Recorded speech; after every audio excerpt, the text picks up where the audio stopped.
That's deep.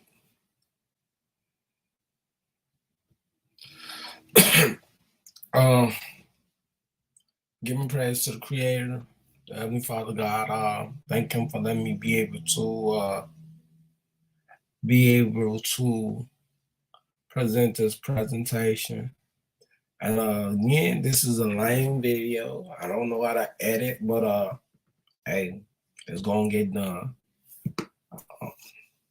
The purpose for this video, um, the title of this video is called "The Wilderness Timeline Series: To Compare and Contrast." And the whole importance of this video is to show uh, comparisons and contrasts of what is to be expected in the end time that the Father said. And first and foremost, I want to read this right.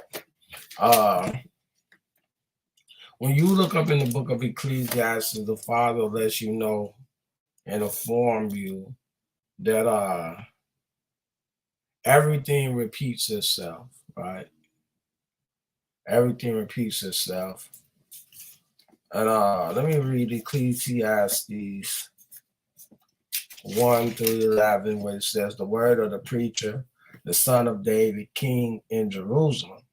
Vanity of vanities, saith the preacher, vanity of vanities, all is vanity. What profit have a man of all his labor which he taketh under the sun?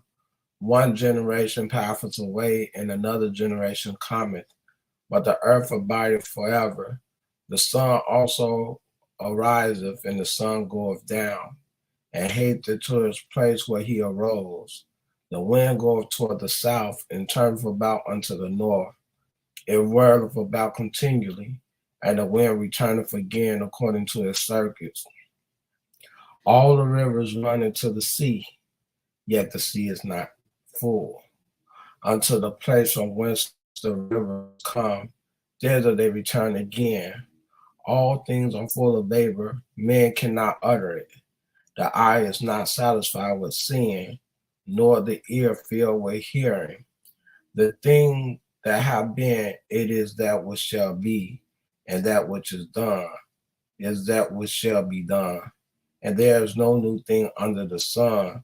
Is there anything whereof it may be said, see, this is new, it have been already of old time, which was before us. There is no remembrance of former things, neither shall there be any remembrance of things that are to come with those that shall come hereafter. So check this out. When we look and try to understand things, it's more of about reading the word of the Father, what is expected, as far as what is the will to the Father. So this is what I said, read the Old Testament to know what is in the world. So in order to understand things, we have to read the word of the Creator in order to know what is expected. And with that being said, it's just how can you know the end time if you haven't read the word of God? Now you also read right here in Isaiah 41. This is Isaiah 41, 21 through 23.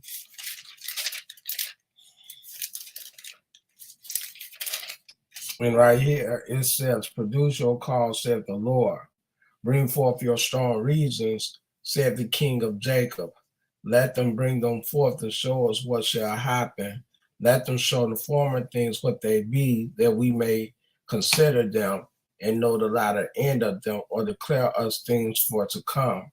Show the things that are to come hereafter, that we may know that ye are gods. Ye do good or do evil, that we may be dismayed and behold it together." So this whole thing is about us understanding the word, is that you read things what happened in the past in order to know what's to be expected in the future. And see, a lot of our people don't read for understanding or read for instructions. So I just wanted to present this presentation. So this is called the wilderness Okay. The Wilderness Timeline series, compare and contrast. And so I just wanted to show some things about what is being expected. And let me go up in here.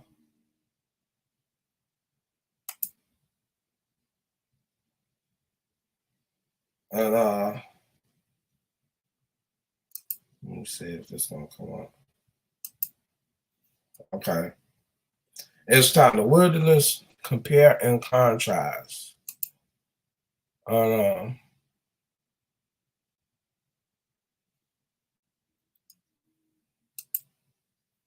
One, it says the beginning timeline of wilderness. I would like to take this presentation somewhere in the middle of the time era due to the fact that we are talking about the wilderness, but I want to expound on what took place before the Egyptian captivity. I would like to inform the audience that the God of Israel was present during the time before Israel went into Egypt, and Israel was well aware of their God and who his name was. So let's begin with these two information based before we can go further in the presentation. So check this out. We are in a time that we didn't even know who the creator is. Not only did we know that he was our God and we are the people, but the thing is that we are unaware about us being a people of God. So now when you go into this slide where it says Jacob knew his God, Genesis 28, verse 20 and 21 said, Jacob vowed the vow, saying, if God be with me and will keep me in this way that I may go, and will give me bread to eat and raiment to put it on, so that I come again to my father's house in peace, then shall the Lord be my God. And these two verses, and so in these two verses, we are aware that Jacob knew the God of his ancestors of Abraham and Isaac. Difference in this today's time, we are unaware of whom we were and who was our God by serving another deity. Now check this out. So I went to these scriptures right here, and this was just the order to inform. Like when you read Jeremiah 17, verse 4, it said, and thou, even thyself, shall discontinue from thy heritage that I gave thee, and I will cause thee to serve thy enemies and the land which thou knowest not. But ye have kindled a fire in my anger, which shall burn forever. So God is letting us know that we will strip from our heritage, and that if you read, I forgot to add this right in Psalms 11 and 1 and 6. Psalms 111 and 6. And this what the fathers let us know. He said, right here, he said, he has showed his people the power of his work, that he may give them the heritage of the heathen. So right now, we walking in the ways of the heathen where Israel is doing everything besides the covenant. Because if you look right here in Deuteronomy 28 and 36, he said, the Lord shall bring thee and thy king, which thou shalt set over thee, unto a nation which neither thou nor thy fathers have known. And there shalt thou serve other gods, wood and stone. So when you're talking about the wood and stone, you're talking about Christ who claimed to die on the cross, and then you talking about Allah, the Kabbalah stone, where they walk around the stone and kiss the stone. And so this is more of our situation, what's going on right now. When we look up in Judges 2:10 through 12, because it tells you about a generation that knew not God, and it tells you that the deities that they were serving. In our time, we serving Jesus Christ, and this is what people believe, that Jesus is the Son of God, which he's not. But when you look up in Judges 2 and 10 right here, and it said, and also all that generation were gathered unto their fathers, and there arose another generation after them, which knew not the Lord, nor yet the works which he had done for Israel.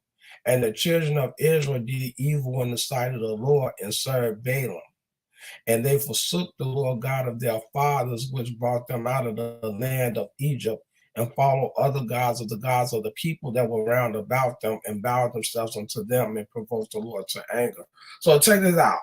When you look what's going on right now today, our people believe in Jesus and Christianity. One minute they believe that he's the Son of God, then some people say he is God.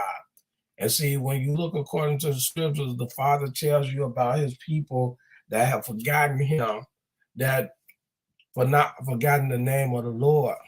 Not only didn't they forget the name of their God, but they was worshiping under the other deities, should I say. So this is what the same thing what we see up in modern time was going on with our people today, that our people serve Jesus. They believe in Jesus. One minute he's the Son of God, or they claim him to be God. And this is what the problems that we having today, right? So check this out. When you see right here, it said in the continuation of modern time, in today's time, our people have lived among many nations other than themselves to serve whatever God that was brought to their attention, not being aware of who they really are, that melanated people scattered across the world are the people of the living God, which was mentioned in Jeremiah 17:4, not realizing the law that was given in Leviticus 18:3. After the doings of the land of Egypt wherein ye dwell, shall ye not do.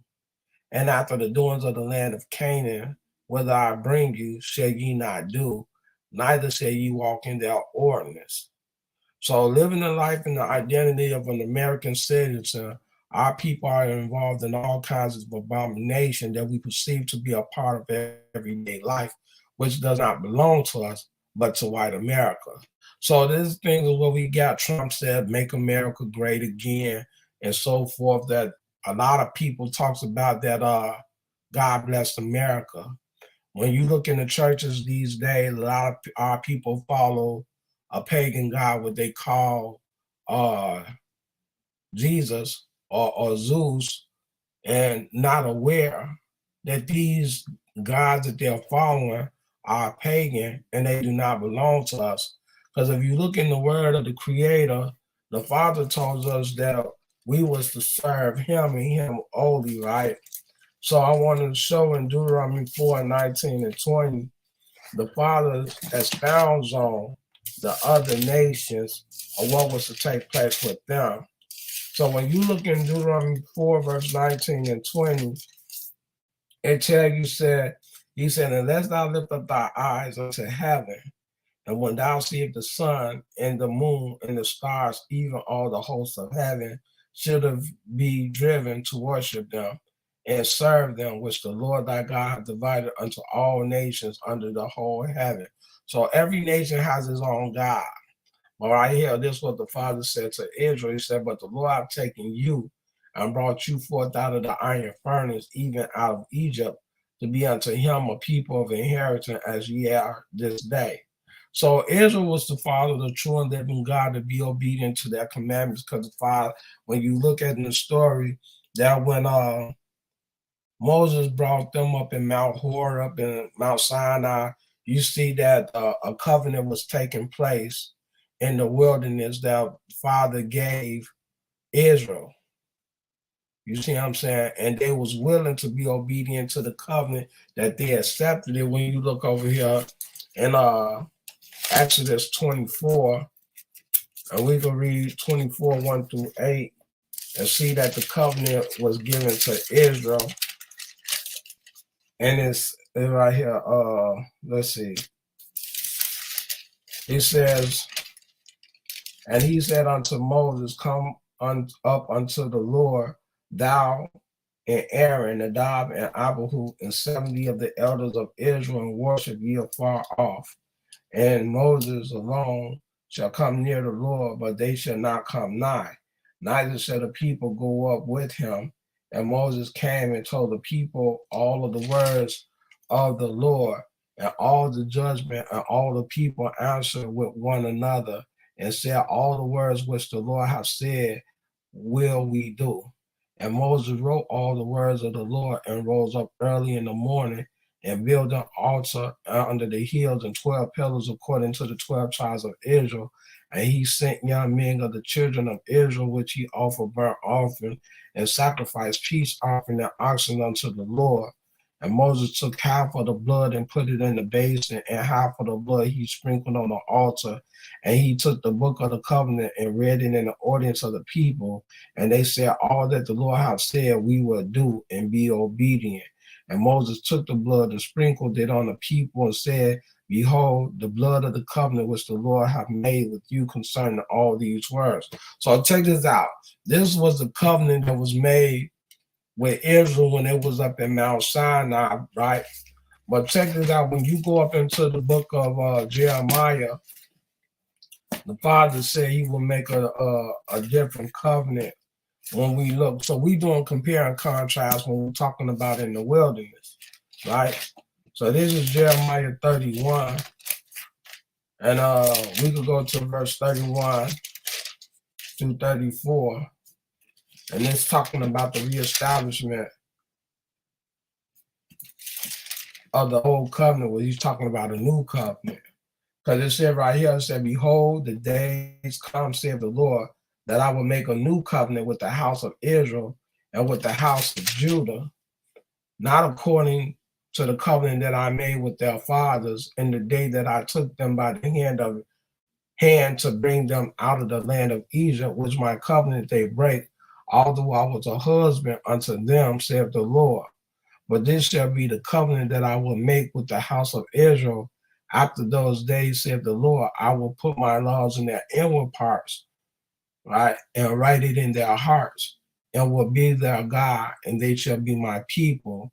And they shall teach no more every man his neighbor and every man his brother, saying, know the Lord, for they shall all know me, from the least of them unto the greatest of them, saith the Lord.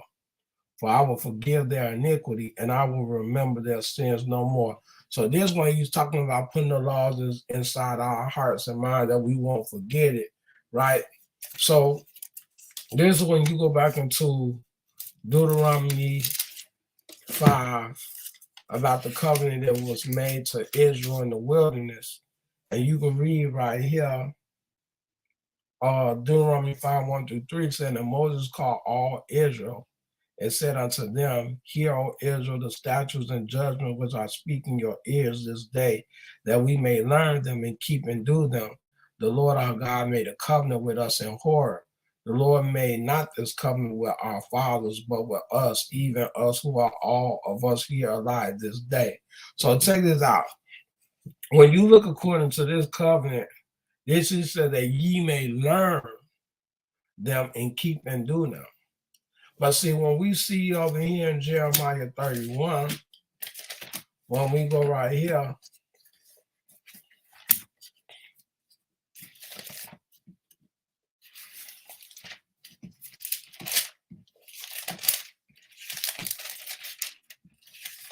it's talking about the covenant being made, being put in our hearts and minds, right? He said, behold, the days come, saith the Lord, that I will make a new covenant with the house of Israel and the house of Judah, not according to the covenant that I made with their fathers in the day that I took them out of their hand to bring them out of the land of Egypt, which my covenant they break, although I was a husband unto them, saith the Lord. But this shall be the covenant that I will make with the house of Israel after those days, saith the Lord. I will put my laws in their inward parts and write it in their heart, and will be their God, and they shall be my people. So this is talking about Israel, the laws I put in their hearts. According to Deuteronomy 5, they was taught, they had to learn the law, right? So this is what we dealing with right here. So check this out in this slide. So Joseph sold into slavery. And the reason why I wanted to go here is because this is how Joseph first got into slavery, because he was being sold to the Egyptians by the Ishmaelites. which his brothers sold them to the Ishmaelites. And this presentation right here said, in this presentation, I had to come back to myself. I was just about to go off topic.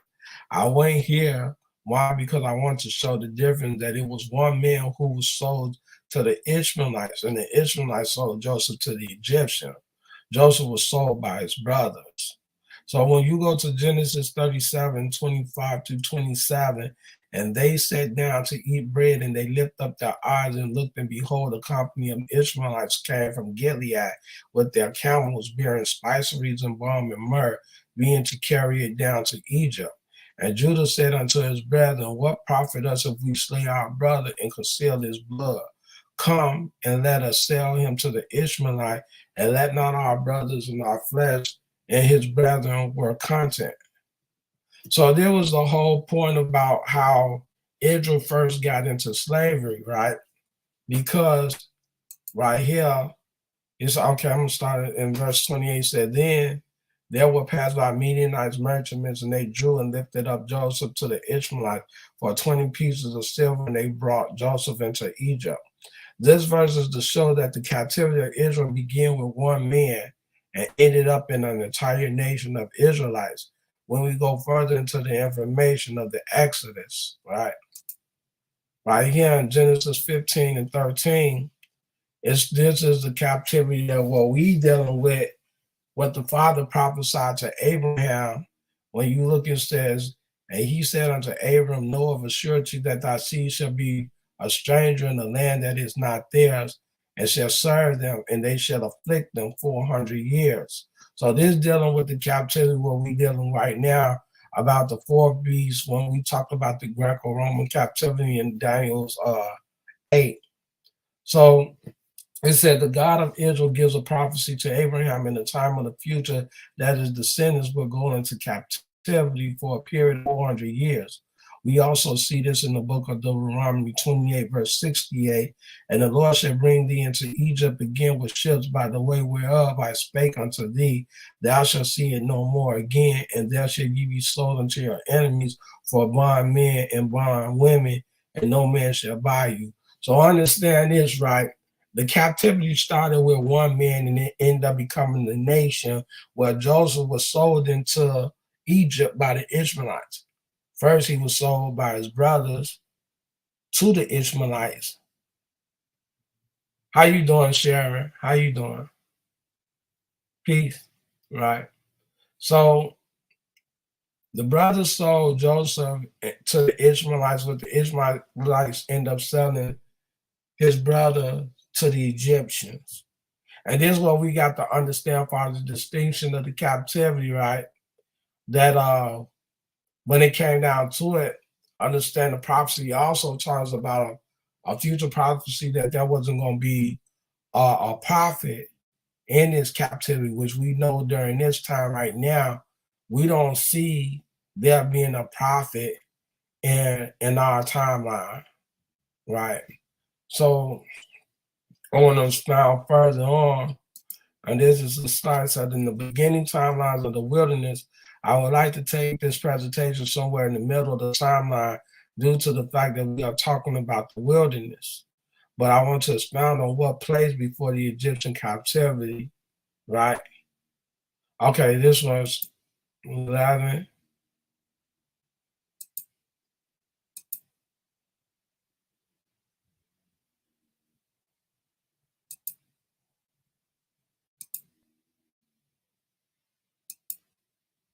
Okay. Well, I'm going to deal with these, right? Because the fact is understanding this when we talking about the wilderness timeline and we talking about the compare and contrast, we dealing with the fact is that it was one man that went into captivity in Egypt, and then it turned out it became a whole nation that ended up in Egypt. Because remember when Joseph died in Genesis 50, and it talks about how Pharaoh, who knew not Joseph, began to oppress Israel while they was in Egypt. You see what I'm saying? So it started off with one individual and end up with an entire nation, right? And we see with us that we are a nation that's in the Greco-Roman captivity. So understand this, right? What we dealing with the compare and contrast, the Father sent Moses to bring Israel out of Egypt when you read in Exodus, the 3rd chapter. Now, when you go into Ezekiel, the book of Ezekiel 34, the Father says that David is going to be that shepherd, right, to bring Israel out of their captivity. So look at it, Ezekiel 34, verse 23, and I will set up one shepherd over them, and he shall feed them, even my servant David. He shall feed them, and he shall be their shepherd. And then with this being said, the Father always lets you know there's always going to be somebody to bring.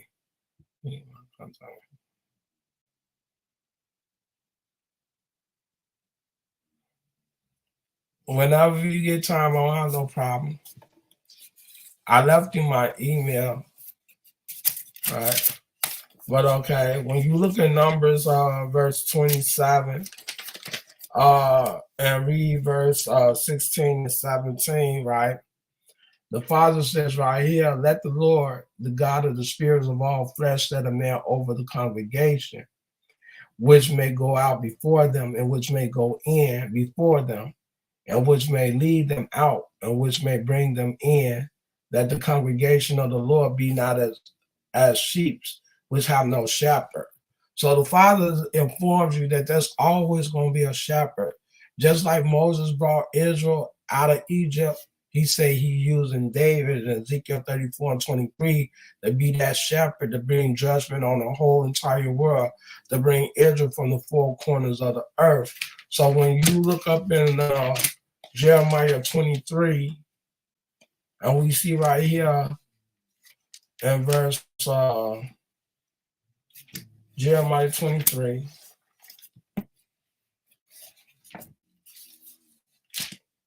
and we go like this.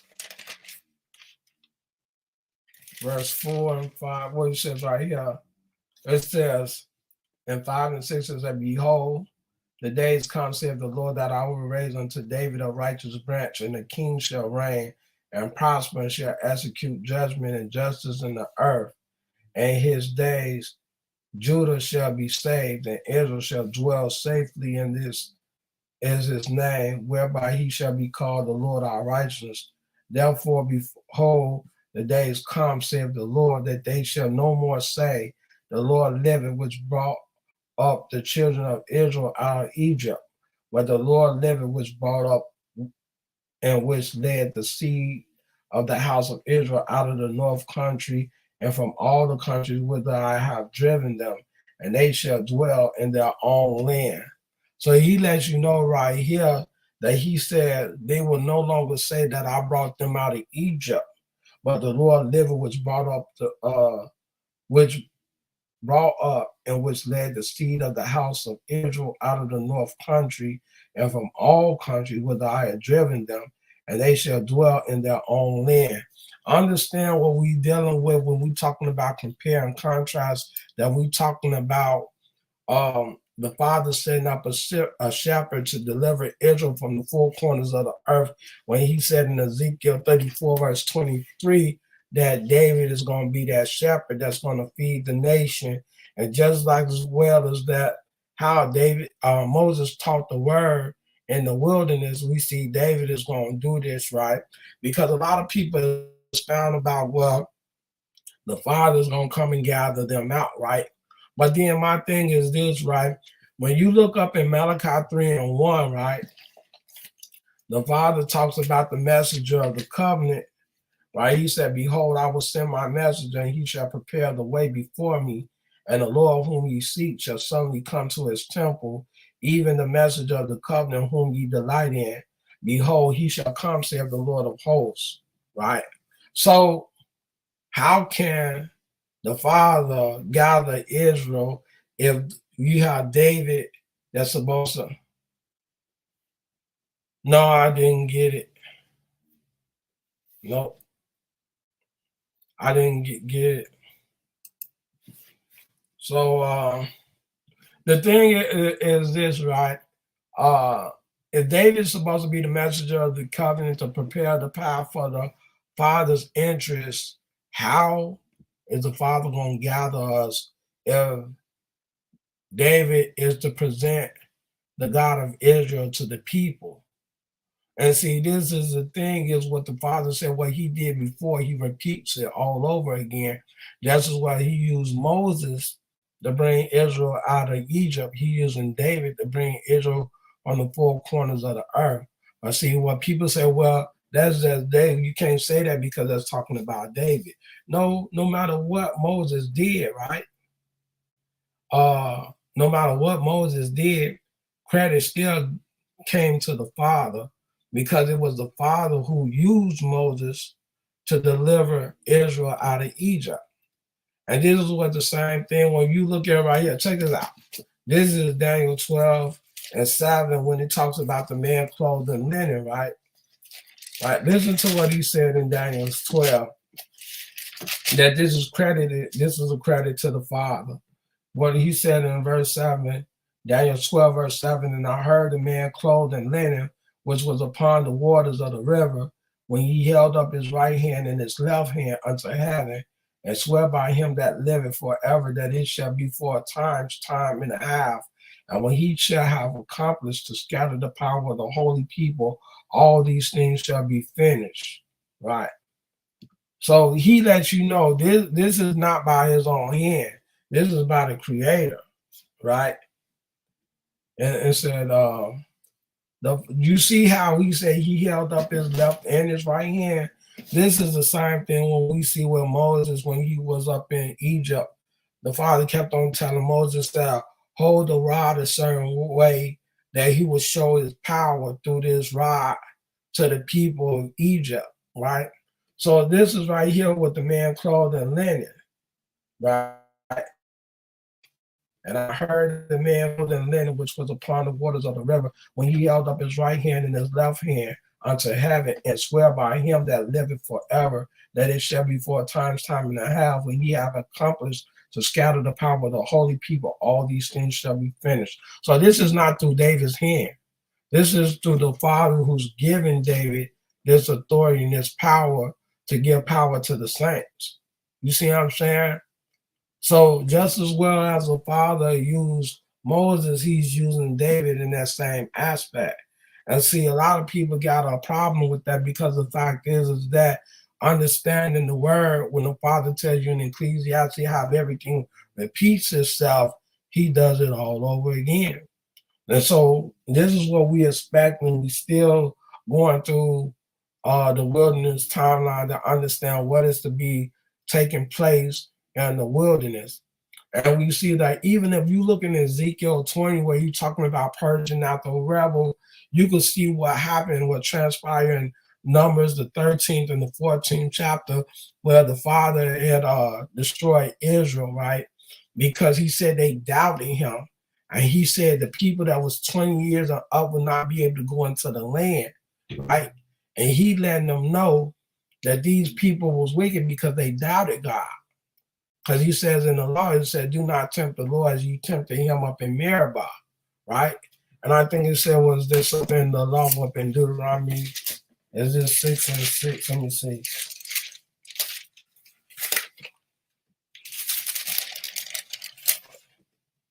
Okay, Deuteronomy 6, verse 16, you shall not tempt the Lord your God as ye tempt him in Massah. So this is a law. And this is what Israel did when they kept on down the Father. They always like, well, we would have went back to Egypt and served the Father because you brought us out here to die.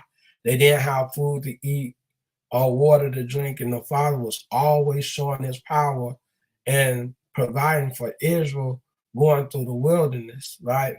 So we see this, right? Especially when you talk about in Judges 5 and 11, talking about rehearsing the righteous acts, where he tells you about the feast days that was given through the wilderness and how we were to rehearse the righteous acts.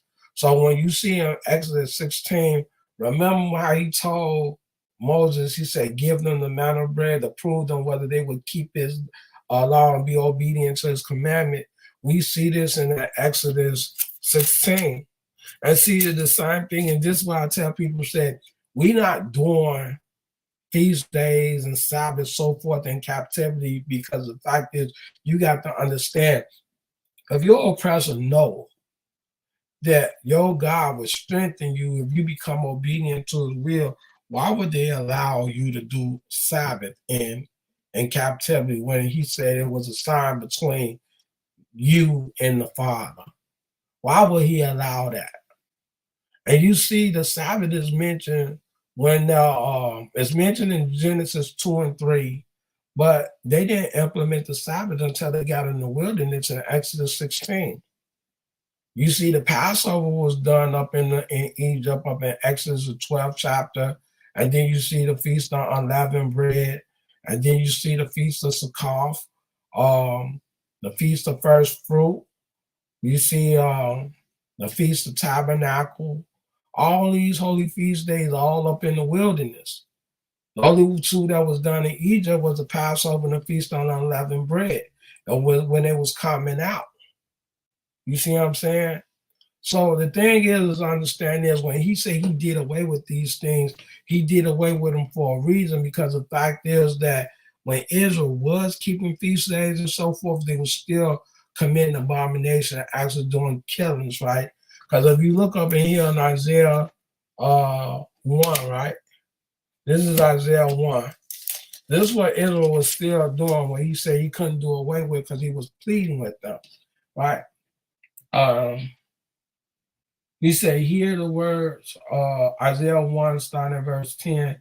He said, hear the words of the Lord, ye rulers of Sodom. Give ear unto the law of our God, ye people of Gomorrah. To what purpose is the multitude of your sacrifices unto me, saith the Lord? I am full of the burnt offerings of rams and the fat of fair beasts, and I delight not in the blood of bullocks or lambs or of the he goats. When ye come to appear before me, who I require this at your hand to tread my courts. He said, bring no more vain oblation. Incense is an abomination unto me. The new moons and Sabbaths, the callings of assembly, I cannot away with. It is iniquity, even the solemn feast. Your new moons and your appointed feasts, my soul hateth. They are trouble unto me. I am weary to bear them. And when you spread forth your hands, I will hide my eyes from you. Ye, when ye make many prayers, I will not hear. Your hands are full of blood. Wash you, make you clean, put away the evils of your doing from before my eyes. Cease to do evil, learn to do well, seek judgment, relieve the oppressed, judge the fatherless, plead for the widow. And see, this is the thing what Israel was doing during the time they was in the land. You doing feast days and so forth in the land, but you still committing abominable acts. And that's why when the Father said, when you raise your hand, I will not hear from you. He said, do away with your evil, your wicked ways. And so the Father is telling us to come back and be obedient to his commandment, stop committing all the sins that which Israel was doing in the land. You see what I'm saying? So when you're talking about when the wilderness timeline, when everything is repeating itself, we talking about everything that's going to take place.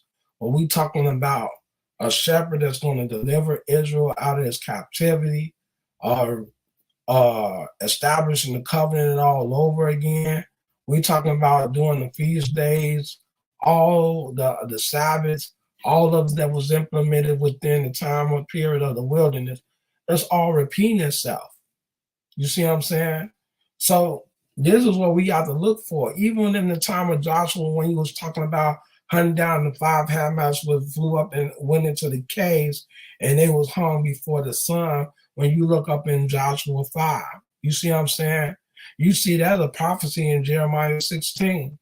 It's repeated the same thing. So this is what we're talking about, compare and contrast. When we're talking about the things that what we expected to do, we got majority of the things that's going to be repeated. You see what I'm saying? These are the things that we is to look forward to, like you said. Now look at this, right? This is in let me see, Joshua 5. Right.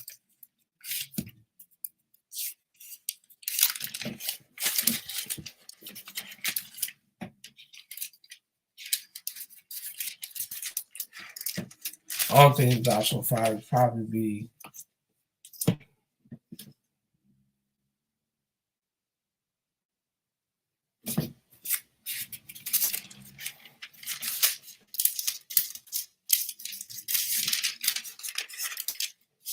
Okay.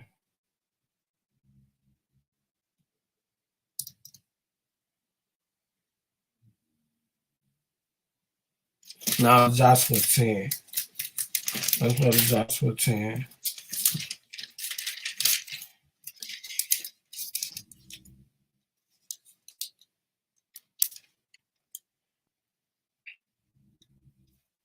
Nah. Joshua 10. He said, now it came to pass when Adonis that king of Jerusalem had heard how Joshua had taken Ai and had utterly destroyed it, and he had done to Jericho and her king. So he had done to Ai and her king, and now the inhabitants of Gibeon had made peace with Israel, and they among them, that they feared greatly, because Gibeon was a great city, as one of the royal cities, and because it was greater than Ai, and all the men thereof were mighty. Wherefore Adonizedek, king of Jerusalem, sent unto Hoham, king of Hebron, and Param, king of Armath, and unto Aphia, king of Lachish, and unto Deber, king of Eglon, saying, come up upon me and help me, that we may smite Gibeon. Right? And let me see, I got to find, let me, hold on, don't go nowhere. All right, check this out.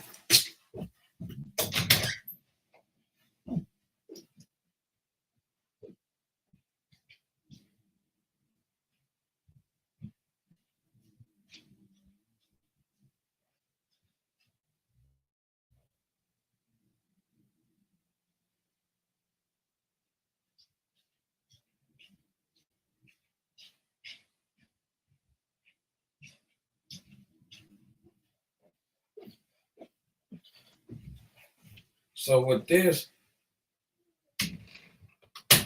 right here, right? Let's go here.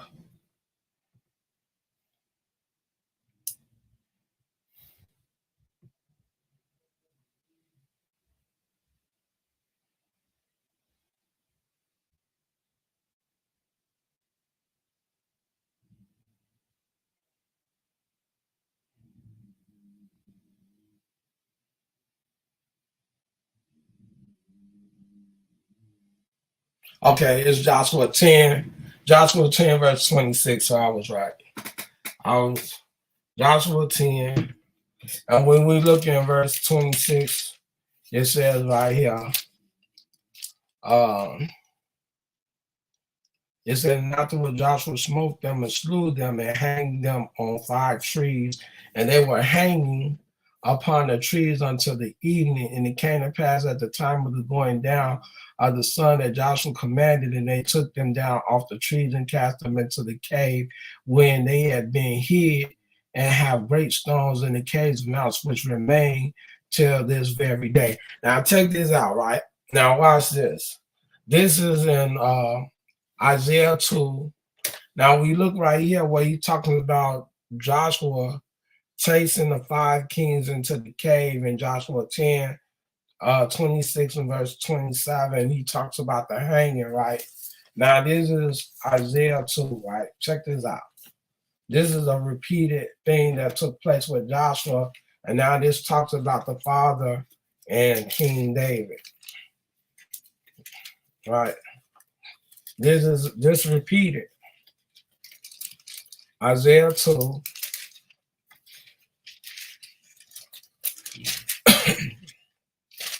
Let me see.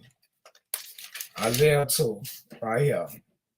And we gonna read from 1 through 10. It said, the words that Isaiah the son of Amos saw concerning Judah and Jerusalem, and it shall come to pass in the last days, right? Check this out. This is a future prophecy. That the mountains of the Lord's house shall be established in the tops of the mountains, and shall be exalted above the hills, and all the nations shall flow unto it. And many shall go and say, Come ye, and let us go up to the mountains of the Lord, to the house of the God of Jacob, and he will teach us of his ways, and we will walk in his path. For out of Zion shall go forth the law of the words of the Lord from Jerusalem. And he shall judge among the nations, and shall rebuke many people, and they shall beat their swords into plowshares, and their spears into pruning hooks. Nations shall not lift up swords against nation, neither shall they learn war any more. O house of Jacob, come ye, let us walk in the light of the Lord. Therefore thou hast forsaken thy people, the house of Jacob, because they be replenished from the east, and our soothsayers like the Philistines, and they please themselves in the children of strangers. Their land also is full of silver and gold, neither is there any ends of their treasure. Their land is also full of horses, neither is there any ends of their chariots.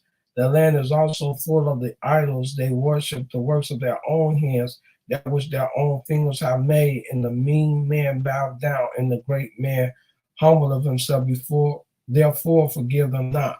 Now watch this in verse 10 right here.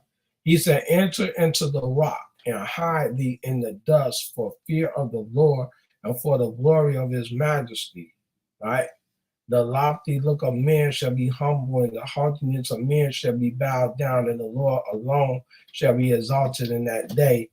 And right here in verse 19, and they shall go into the holes of the rock and into the caves of the earth for fear of the Lord and for the glory of his majesty when he arises to shake terribly the earth. Now look what he did up in Joshua 10, right? Verse 26. It said that after Joshua smote them and slew them and hanged them on 5 trees, and they were hanging onto the trees until the evening. And it came to pass at the time of the going down of the sun that Joshua commanded, and they took them down off the tree, cast them into the cave wherein they had been hid, and laid great stones in the cave's mouth. Now let's go. I want to read the part when they went into the cave, right? He says right here, it said Joshua 10. Now it came to pass when Adonizedek, king of Jerusalem, had heard how Joshua had taken Ai and had utterly destroyed it, right? He had done to Jericho and her king, so he had done to Ai and her king, and how the inhabitants of Gibeon had made peace with Israel and were among them. Where is it where you went to the cave? Right. Okay. And wherefore Adonizedek, king of Jerusalem, sent unto Hoham, king of Hebron, and unto Piram, king of Armith, and unto Aphia, king of Lachish, and unto Deber, king of Eglon, saying, Come up unto me and help me, that we may smite Gibeon, for I have made peace with Joshua and with the children. Therefore the 5 kings of the Amorites, of the kings of Jerusalem, the king of Hebron, the king of Armith, and the king of Lachish, the kings of Eglon, gathered themselves together and went up, and they all their host and encamped before Gibeon and made war against it. And then the Gibeonites sent unto Joshua to camp to Gilgal, saying, Slack not thy hand from thy servant, come up too quickly and save us, help us. And all the kings of the Amorites dwelt in the mountains are gathered together against us. So Joshua ascended from Gilgal, and he and all the people of war with him, and all the mighty men of the Lord. And the Lord said unto Joshua, Fear them not, for I have delivered them into thy hand, and there shall not a man of them stand before thee. Joshua therefore came unto them suddenly, and went up from Gilgal all night. And the Lord discomfited them before Israel, and slew them with a great slaughter at Gibeon, and chased them along the way that goeth up in Bethlehem, and smote them to Azekah and to Makkedah. And it came to pass that they fled from before Israel, and were going down to Bethlehem. And the Lord cast down great stones from heaven, and upon them in the Azekah, and they died, and there were more which died with hailstones than they whom the children of Israel slew with the sword. Then spake Joshua to the Lord in the day when the Lord delivered the Amorites before the children of Israel. And he said, In the sight of Israel, the sun and the moon stand thou still upon Gibeon, and thou moon in the valley of Ajalon.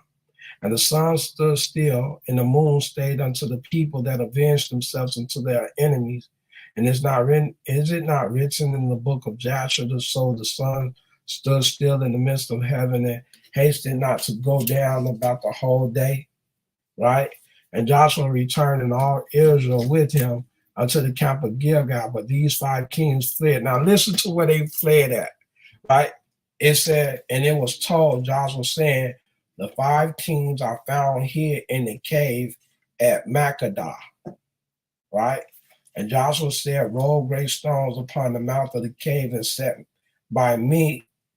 men by it for to keep them, right? So they fled into the mountains, into the cave of the mountains, right? Isaiah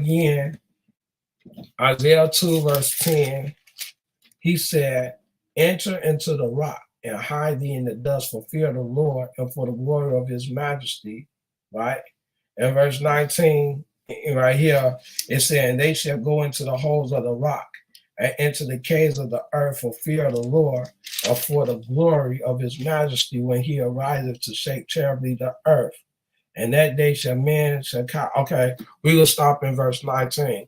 So when you look up in Joshua 10, verse 17, it talks about the 5 kings that ran into the cave.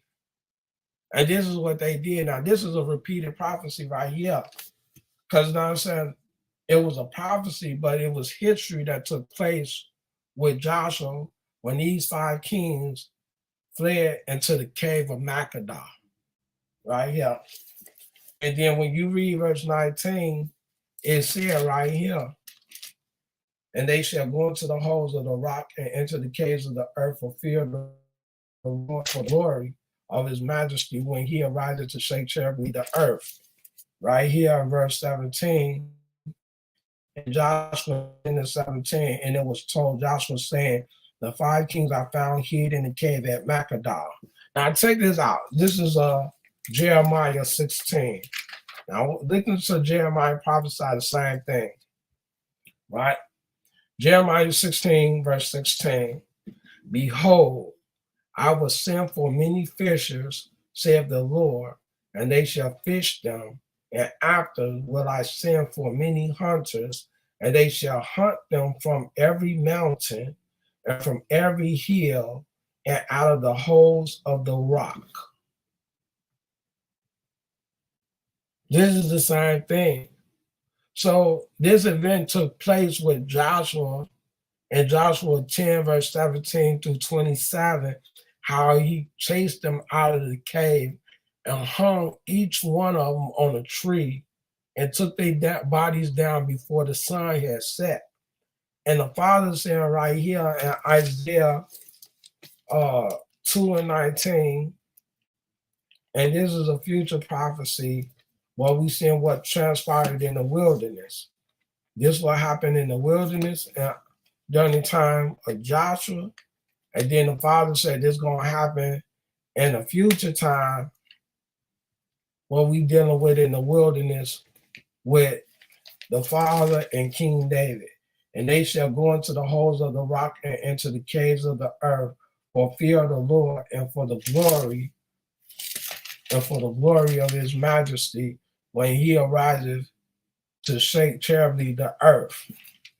Jeremiah 16, verse 16, behold, I will send for many fishers, saith the Lord, and they shall fish them, and afterward I send for many hunters, and they shall hunt them from every mountain and from every hill and out of the holes of the rock. So let me see this. But I see a footnote for Amos 4 and 2. Amos 4 and 2. Let's see what that's like. The Lord hath sworn by his holiness that, lo, the day shall come upon you, that he will take you away with hooks, and your posterity with fish hooks.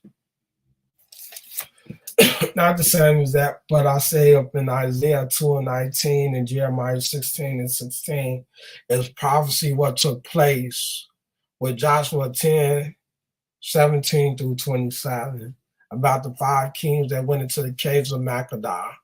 And the Father is talking about Israel hunting the wicked in the caves of the mountain. You see what I'm saying? So we see the same thing repeated over and over again. It's no different. So the thing is, when it says Numbers 27, verse 17, where you say there's going to be a shepherd that's going to be able to bring the going in and the coming out of the captivity, we see that right there was transpired when we said with Moses and Aaron. And then you see that was talking about in Ezekiel 34, verse 23, when he said David is going to be that shepherd to bring Israel from the four corners of the earth, using the powers of the Creator. You see what I'm saying? What was mentioned up in Daniel 12 and 7. So, I mean, we have to understand, even about the fathers talking about purging Israel right here, right? This is what it said in Ezekiel 20, right? We can go right here.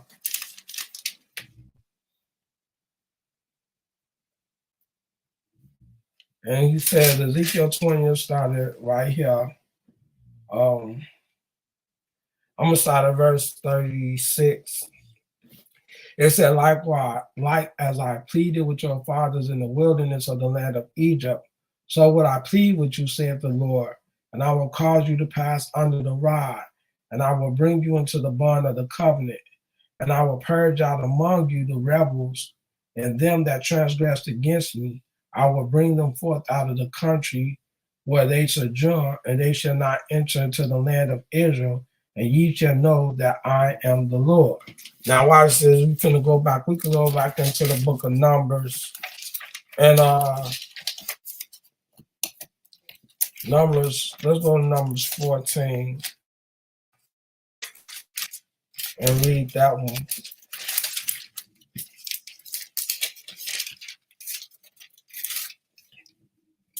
Okay, starting verse 1, it said, and all the congregation lifted up their voice and cried, and people wept, and all the children of Israel murmured against Moses and against Aaron.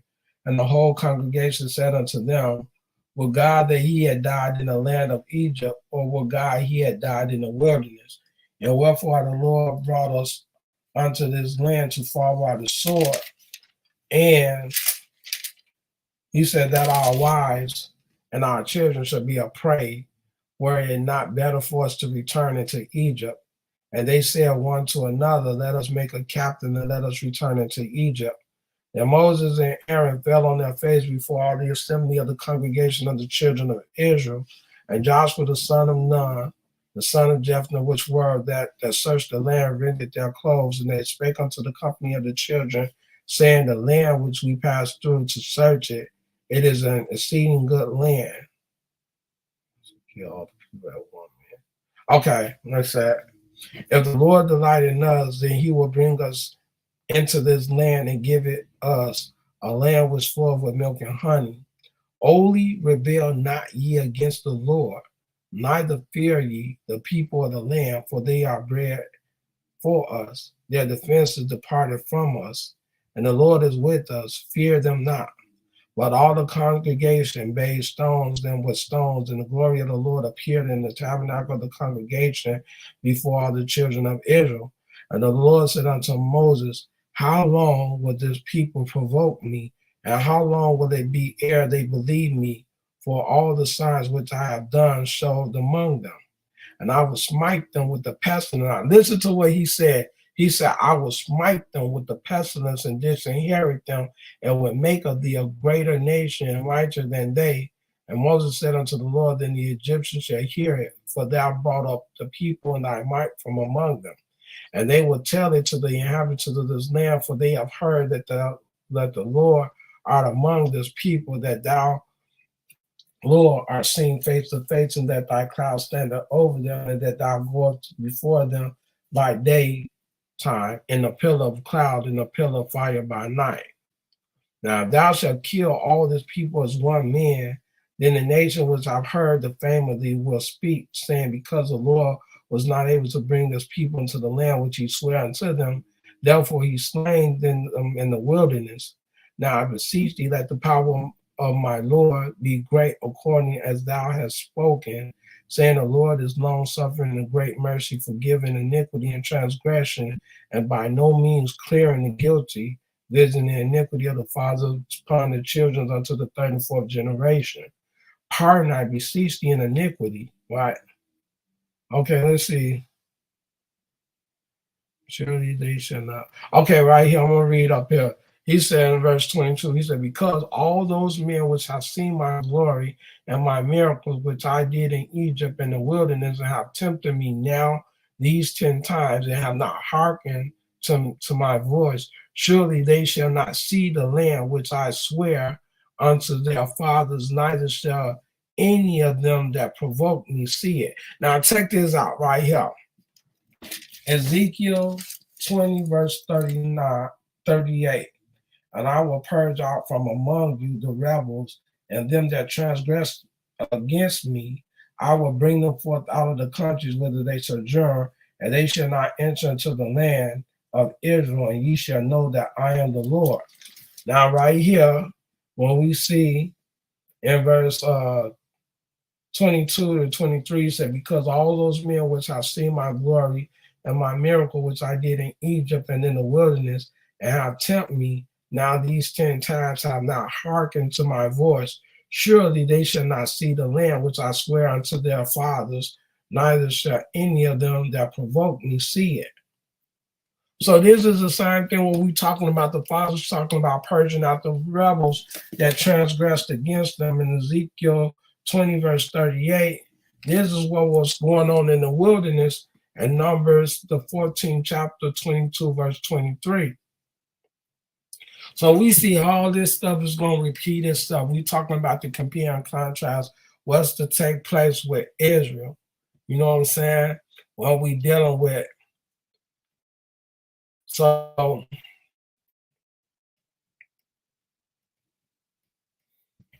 the whole thing is what we trying to get an understanding is that according to the prophecies in Ecclesiastes, when he tell you about how everything repeats itself, these is everything that's going to take place up in the wilderness. We're going to have people that are going to transgress against the Father, where he going to have to destroy them.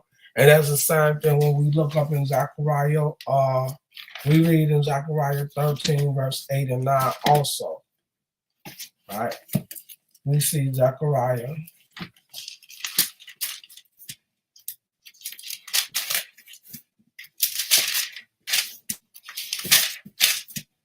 And this is verse 8 and 9. And it shall come to pass that in all the land, saith the Lord, 2 parts therein shall be cut off and die, but the third shall be left therein.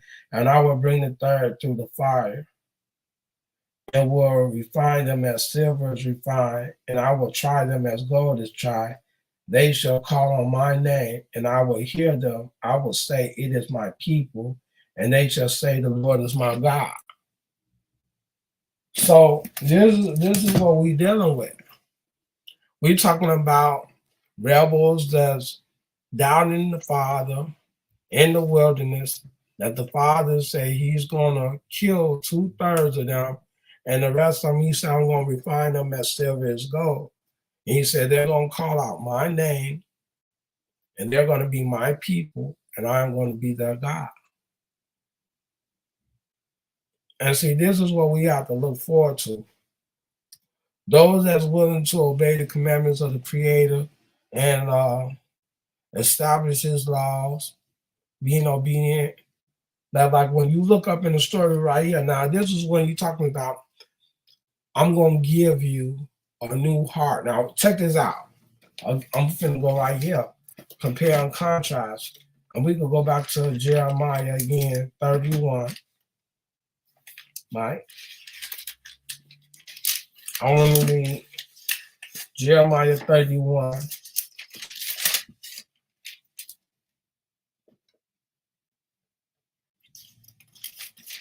And when you go, when he said he was going to put his heart, he said, I was going to give them a new spirit.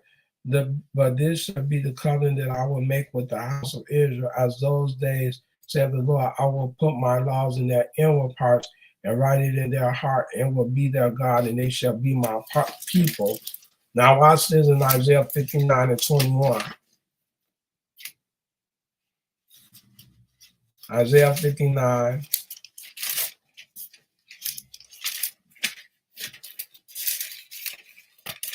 Same thing, putting his laws in his hearts and minds right here, Isaiah 59, verse 21. As for me, this is my covenant with them, saith the Lord, my spirit that is upon thee, and my words which I have put in thy mouth shall not depart out of thy mouth, nor out of the mouth of thy seed, nor out of the mouth of thy seed, saith the Lord, from henceforth and forever. He's talking about putting his spirit upon them. Now check this out in the wilderness right here, right? Remember when he said he was going to purge the rebel in the wilderness? Now watch this what he said about Caleb. He said, but my servant Caleb, because he had another spirit with him and have followed me fully, him will I bring into the land whereunto he went, and his seed shall possess it. That's it. Caleb had a different spirit, right? Isaiah 59 and 21. As for me, this is my covenant with them, saith the Lord, my spirit that is upon thee, and my words which I have put in my mouth shall not depart out of thy mouth, nor out of the mouth of thy seed, nor out of the mouth of thy seed, saith the Lord, from henceforth and forever. Jeremiah 31. That behold, the days come, saith the Lord, that I will make a new covenant with the house of Israel and with the house of Judah. Right? It said, not according to the covenant that I made with their fathers in the day that I took them by the hand to bring them out of the land of Egypt, which my covenant they break, although I was a husband unto them, saith the Lord. But this shall be the covenant that I will make with the house of Israel after those days, saith the Lord. I will put my laws in their inward part and write them in their hearts, and will be their God, and they shall be my people. Jeremiah 32. On what you was reading?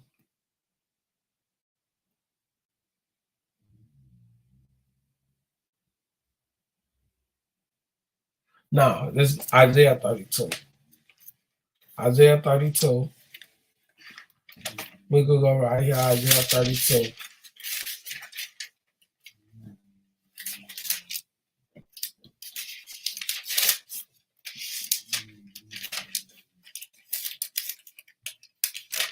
Right here. He said, behold, Isaiah 32 started at verse 1. Behold, the king shall reign, and righteousness and princes shall rule, and the man shall be as a hiding place from the winds, a cover from the tempests, as the rivers of the waters in a dry place, as the shadow of a great rock in a weary land. And the eyes of them shall see and not be dim, and the ears of them they hear shall hearken. The heart also, the wise shall understand knowledge, and the tongue of the stammerers shall be ready to speak plainly. The loud person shall be no more called liberal, nor the curl said the bountiful, for the vows person will speak villainy, and his heart will work iniquity, to practice hypocrisy, and to utter errors against the Lord, to make empty the souls of the hungry. He will cause the drink of the thirsty to fall.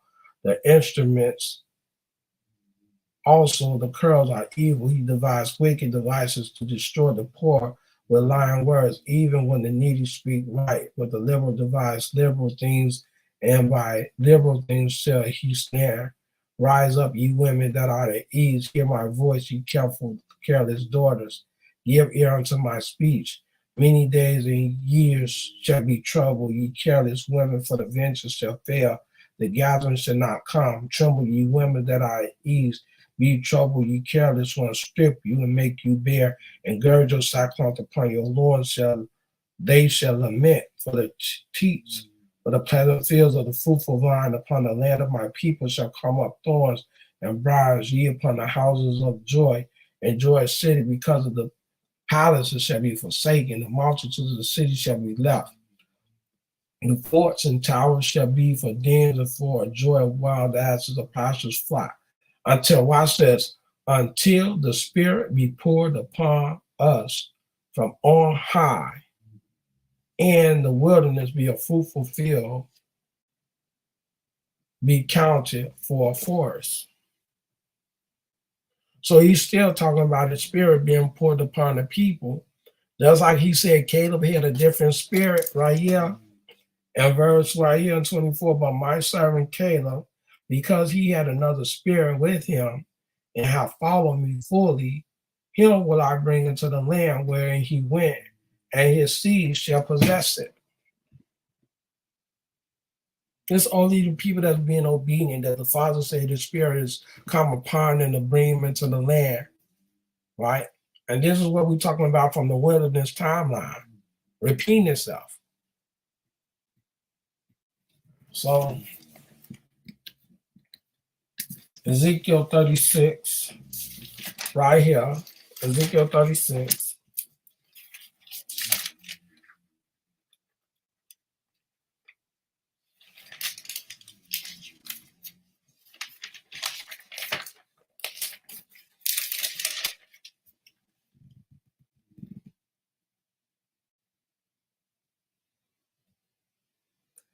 And we can read 26 and 27. A new heart also will I give you, and a new spirit I put within you. And I will take away the stony hearts out of your flesh, and I will give you a heart of flesh. And I will put my spirit within you, and cause you to walk in my statutes, and ye shall keep my judgment and do them. And ye shall dwell in the land that I gave to your fathers, and ye shall be my people, and I will be your God. Numbers 14, verse 24, but my servant Caleb, because he had another spirit with him and have followed me fully, with him will I bring into the land whereunto he went, and his seed shall possess it. This is what we're talking about. What's to be expected in the wilderness, what we are to do by being obedient to the Creator when that time comes when we are in the wilderness, what we have to look forward to. So with that being said, I'm gonna end it right here. I enjoyed the moment that my brothers and sisters that did come on and watch the video. I thank you, my sister Sharon, and let me see right here. I'm gonna send my email.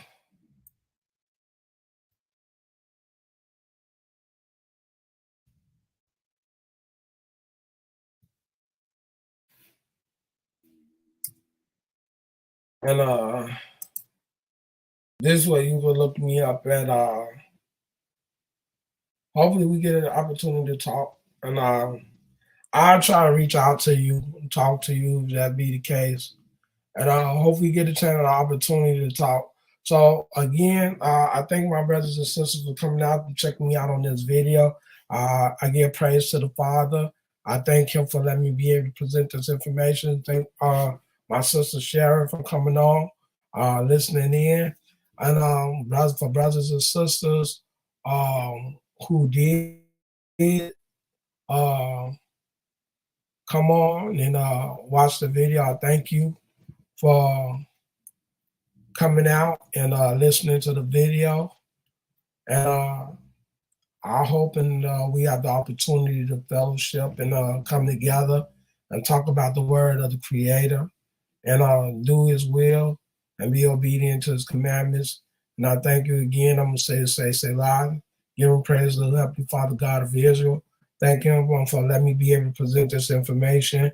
And I hope to see y'all again. And I'd like to say peace.